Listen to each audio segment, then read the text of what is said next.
Coding tools can feel overwhelming when you're just starting out. IDEs, the terminal, Git, it's hard to know where to start. In this video, I'll explain the right mindset on how to start actually using these tools, and also share my experience on how I got started with IDEs, Git, and the terminal.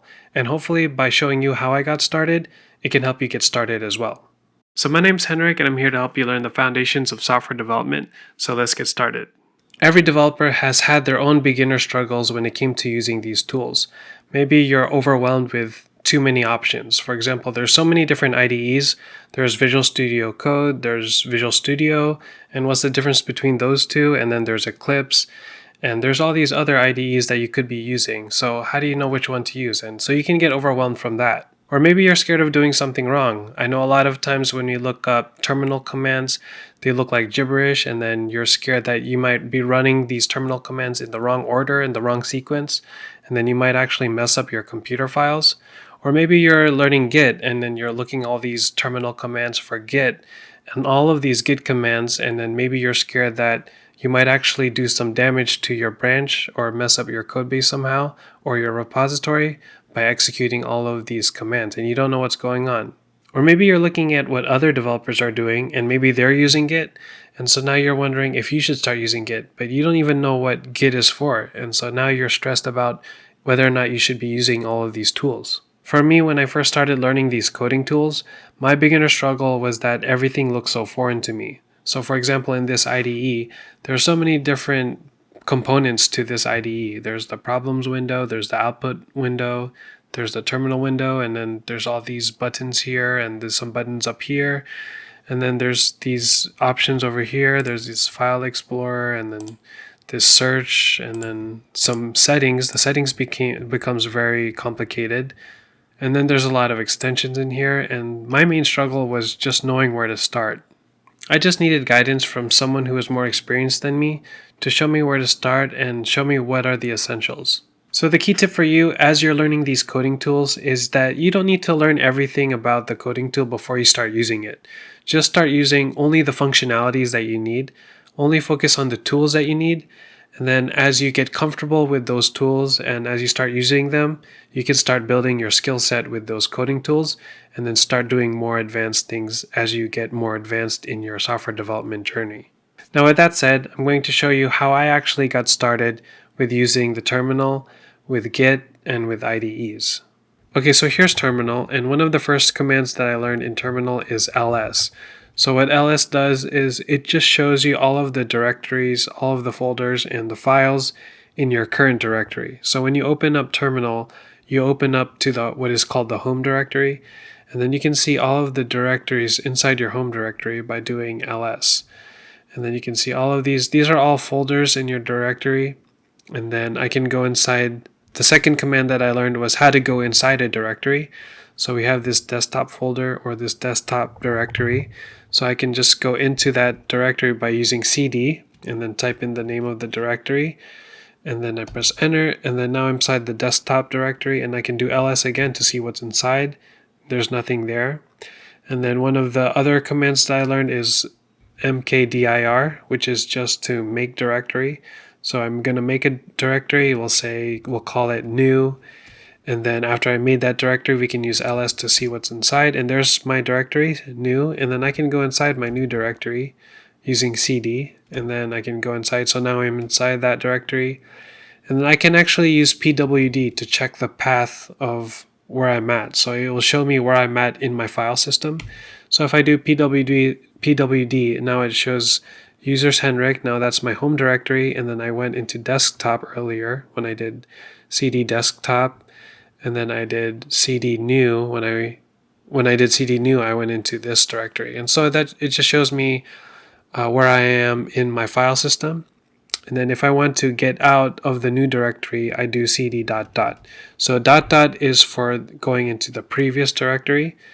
And then now I'm back in my desktop directory, and then I can do cd dot dot again to go out of the desktop and go back into my home directory. And if I do ls, there you go. So now I'm back in my home directory.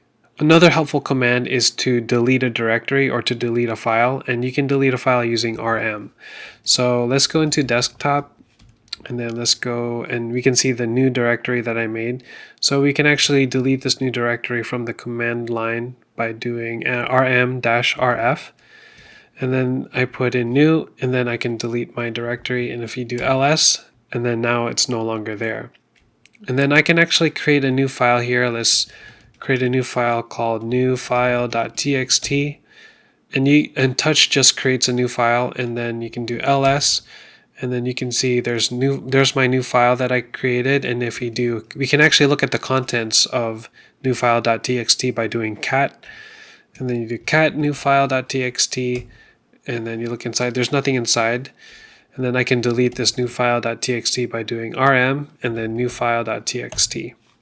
And so those are all of the commands that I learned when I started off in terminal, and those are probably most of the commands that you're going to be using most of the time in terminal. And so just start getting familiar with those.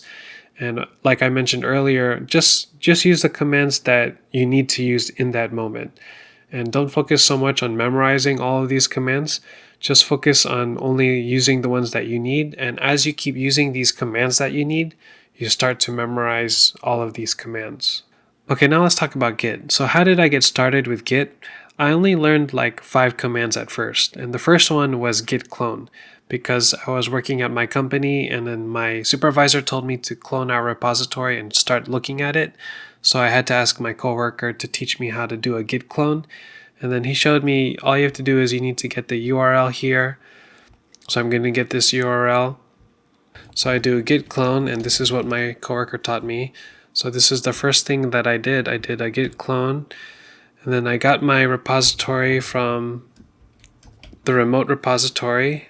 And so now there's the repository rookie. And so you can see now I'm starting to use my terminal commands that I just learned, and then I can actually look at my repository. So I can go inside rookie, go cd rookie, and then we look inside and there's calculator.c, and then I can look at the contents with that command I just learned, calculator.c, and then I can see all of the code here and using cat calculator.c. So when I was working at my company, after I did my development, I asked my coworker what to do, and then he told me to do a git status.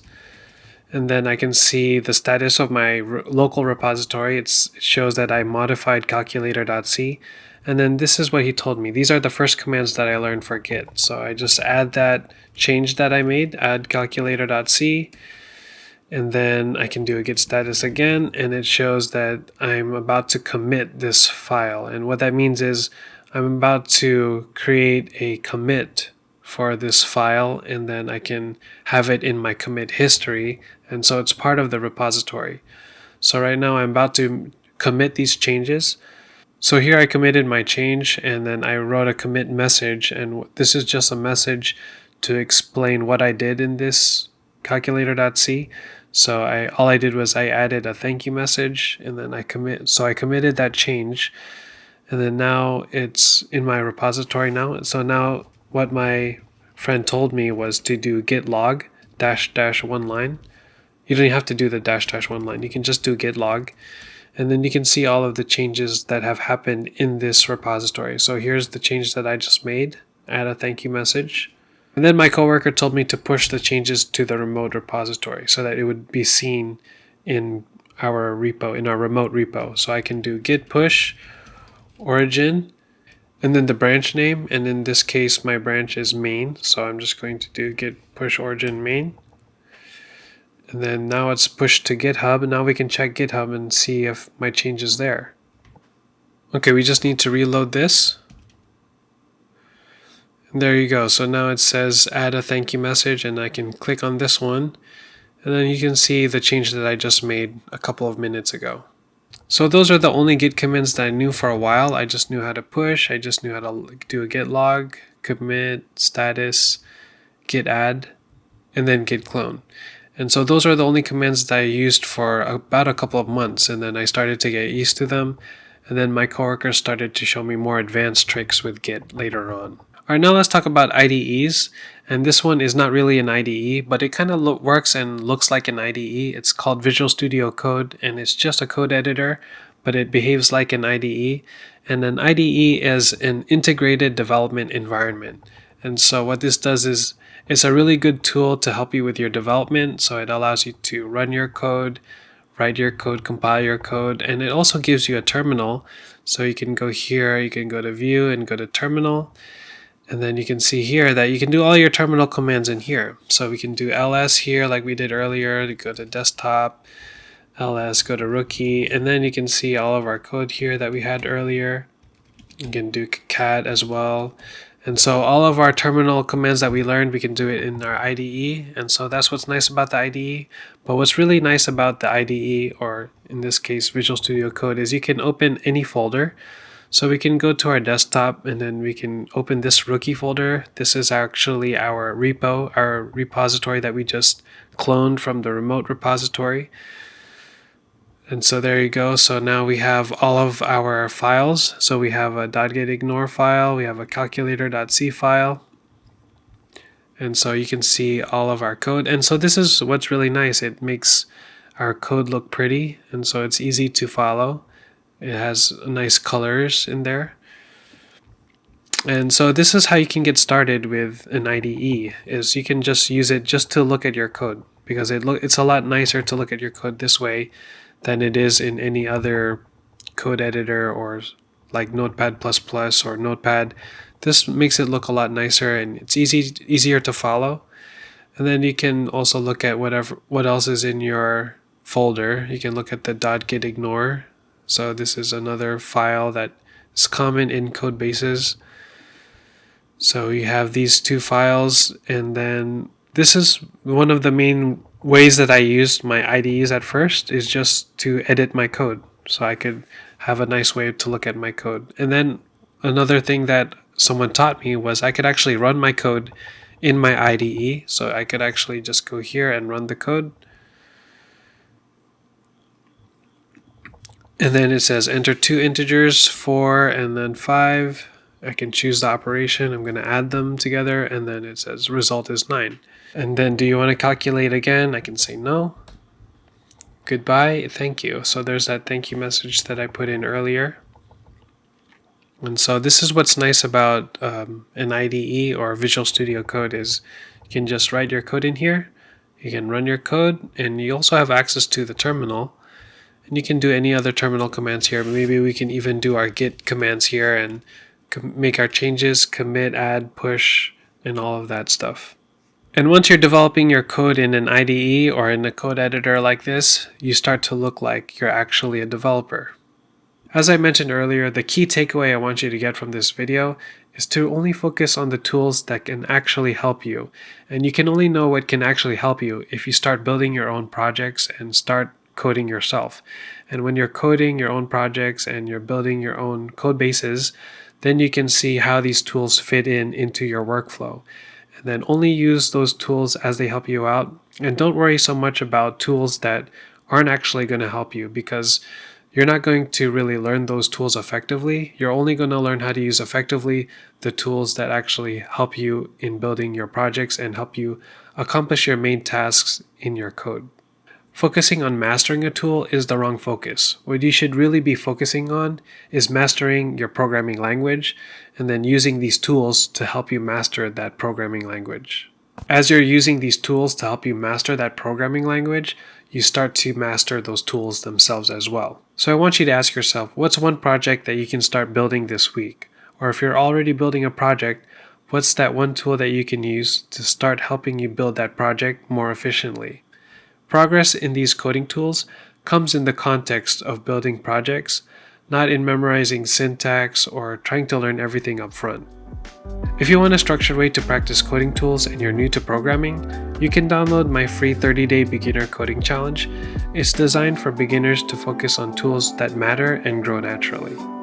Alright, that's it for this week's video. I hope it really helped you out, and if it did help you out, please like, share, and subscribe to the channel. And I want you to remember this, that every professional developer, even me, has started where you're at right now. And if you have any other questions, feel free to let me know in the comments section, and I'll be sure to answer you there. And I'll see you in the next one. Peace.